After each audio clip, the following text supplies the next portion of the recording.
Le mal de dos touche 8 personnes sur 10 et oui, l'un des facteurs de risque, c'est la sédentarité. Mais regardez, l'histoire qu'on vous raconte est complètement fausse. On vous raconte l'histoire de vous avez mal au dos parce que vous vous tenez mal et parce que vous vous tenez mal, vous avez mal au dos. En gros, c'est un cercle vicieux qu'on vous raconte et surtout, quand on dézoome de ce cercle vicieux, ça veut dire en fait, j'ai un métier qui est sédentaire, j'aurai donc mal au dos toute ma vie. C'est absolument faux.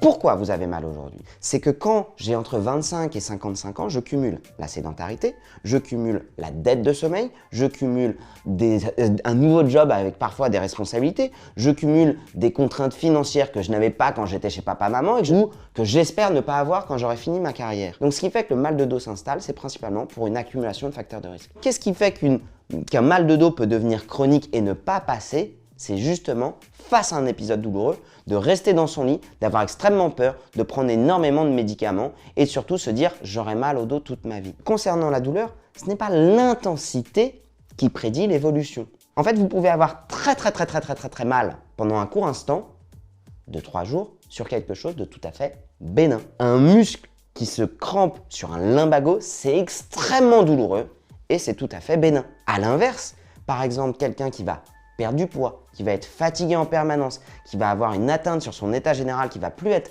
capable de faire son sport, qui va pas se sentir bien au travail, ça c'est beaucoup plus inquiétant pour nous et ça nécessite des examens complémentaires. Comment on évite tout ça? Évidemment, je pourrais vous dire de bouger. Vous allez me dire, ok, génial, le mec a fait 5 ans d'études pour me résumer son métier en un seul mot. Oui, notre corps est fait pour bouger. En fait, quand on bouge, c'est pas seulement du mouvement, c'est toute une cascade d'événements chimiques qui se passe depuis notre cerveau jusqu'à nos articulations, jusqu'à nos muscles, jusqu'à notre cœur, jusqu'à nos poumons et évidemment jusqu'à notre morale. Donc en fait, littéralement, de ne pas bouger, ça vous tue de l'intérieur à petit feu. Mais alors maintenant, comment est-ce qu'on fait pour bouger? Je vais vous montrer un mouvement qui est absolument génial que vous pouvez faire le matin, que vous pouvez faire le soir. Vous allez prendre appui sur une main et sur le genou opposé et là, ce que vous allez faire, c'est pousser le bras et la jambe opposée. L'idée, c'est de tenir en équilibre, d'engager les abdos, d'avoir votre cambrure naturelle, d'être ni complètement cambré ou complètement stiffosé, d'être droit et de pousser le plus loin possible. Ce que je vous conseille, c'est de tenir 6 secondes d'un côté et 6 secondes de l'autre. Vous pouvez le réaliser 10 fois et ça, 3 à 4 séries. Et l'autre mouvement que vous pouvez faire, vous venez vous mettre en position de chevalier servant, vous venez mettre la main à côté de votre pied et là,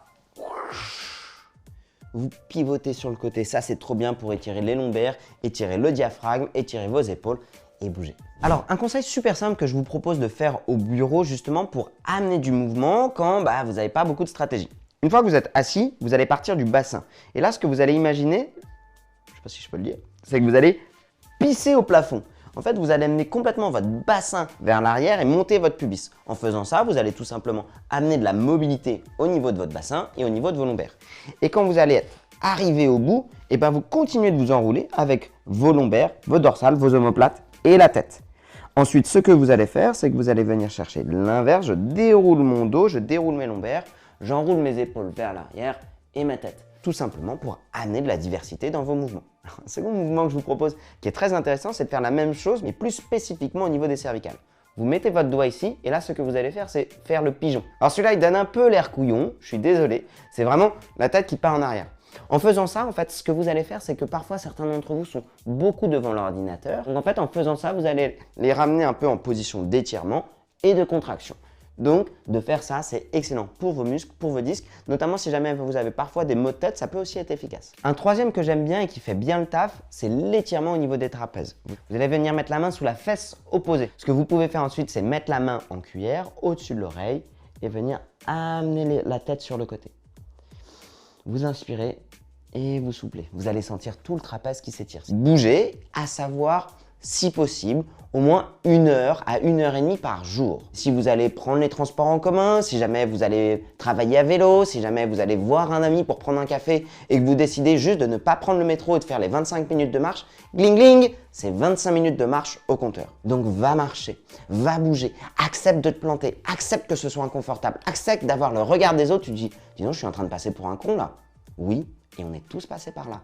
Et c'est normal et c'est très bien. Globalement, 95% du traitement viendra de vous-même par du mouvement et de la confiance.